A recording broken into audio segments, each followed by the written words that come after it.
ओम नमः शिवाय महारुद्राय हर हर महादेव शिव शंभो बाबा धवलेश्वराय वालालिंगाय नमः।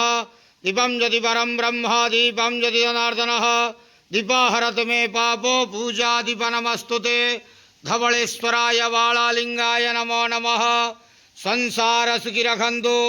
आज शुभ शनिवार रे समस्त श्रद्धालु भक्त मानू को आश्रीपद करंतु, मनस्कामना पूर्ण करंतु, कर्म क्षेत्र उन्नति करंतु, ग्रह रिष्ट खंडन करंतु, जगतर मंगल करंतु, विश्वर कल्याण करंतु, आपणकर नाम विख्यात करंतु, सेवकर डाक श्रवण करंतु, समस्त गुआवसा भक्त मानकर मनस्कामना पूर्ण करंतु।